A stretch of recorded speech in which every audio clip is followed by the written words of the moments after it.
Rotary club of Malegaon mid town आयोजित carnival rotary उत्सव 2024 विविध नाविन्यपूर्ण उद्योजकांसाठी सुवर्ण संधी. तारीख आहे 23, 24, 25 फेब्रुवारी पर्यंत. सर वाट कसली बघतात? स्टॉल बुकिंग साठी आजच कॉन्टॅक्ट करा.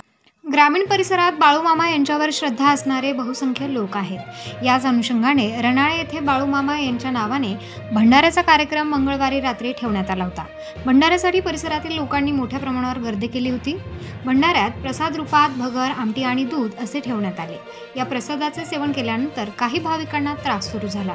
बुधवारी पहाटे 2 नंतर काही लोकांना उलटी, जुलाब आणि मळमळ असा त्रास झाला. त्यामुळे त्यांना रनाळा येथील ग्रामीण रुग्णालयात दाखल करण्यात आले. घटनेची माहिती मिळताच आरोग्य प्रशासन तातडीने कामाला लागले. रुग्णालयात दाखल झालेल्या सर्व उपचारार्थींवर औषधोपचार करण्यात आले. रुग्णालयात दाखल 150 पेक्षा अधिक रुग्णांना उपचारानंतर घरी सोडण्यात आले. अद्याप 50 रुग्ण नंदुरबार जिल्हा सामान्य रुग्णालयात तर 30 ते 35 रुग्ण रनाळे ग्रामीण रुग्णालयात दाखल असल्याची माहिती आरोग्य प्रशासनाने दिली आहे. सर्वांची प्रकृती स्थिर असल्याचे आरोग्य प्रशासनाने सांगितले. प्रबंधभूमी महाराष्ट्रासाठी सागर पाटील, नवापूर. मळमळ होते, वांत्या होत्यात आणि डोकं दुखतं, असं थरक भरतो छातीमध्ये. नाही, कधी पहिलं नाही, आजच जेवण केल्यामुळं, भंडाऱ्यामुळं.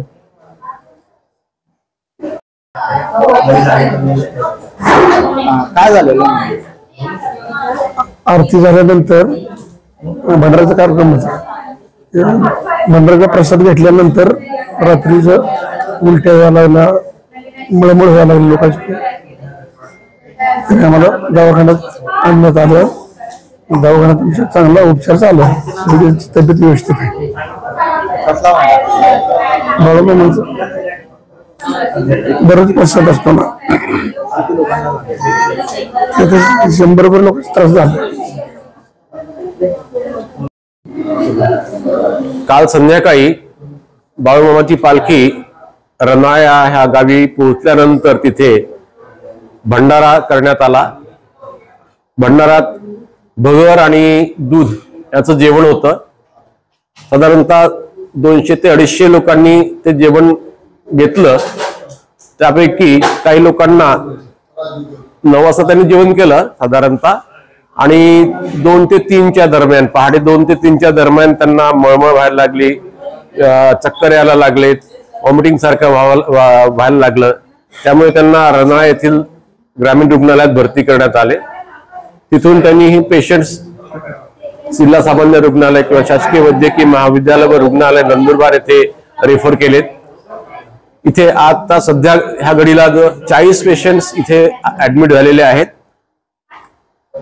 जागा नसल्यामुळे आम्ही हा नवीन वॉर्ड तयार केलेला आहे, जेणेकरून त्या सगळ्या रुग्णांची योग्य काळजी घेतल्या जाईल. काही रुग्ण मेडिसिन फिमेल मध्ये आहेत, काही मेडिसिन मेल मध्ये ऍडमिट आहेत, काही कॅज्युअलिटी मध्ये आहेत. तर निरोप मिळाल्याबरोबर आमच्या डॉक्टरांचे सगळे चमू, डॉक्टर, कर्मचारी, परिचारिका, वैद्यकीय विद्यार्थी, JR1, JR2, अन्य कर्मचारी सगळ्यांची टीम लगेच सज्ज झाली आणि ह्या सर्व रुग्णांची योग्य प्रकारे काळजी घेण्यात आली. त्यामुळे आता आज मितीला या घडीला सगळे रुग्ण स्टेबल आहेत, स्थिरावलेले आहेत. त्यांची प्रकृती सगळ्यांची चांगली आहे.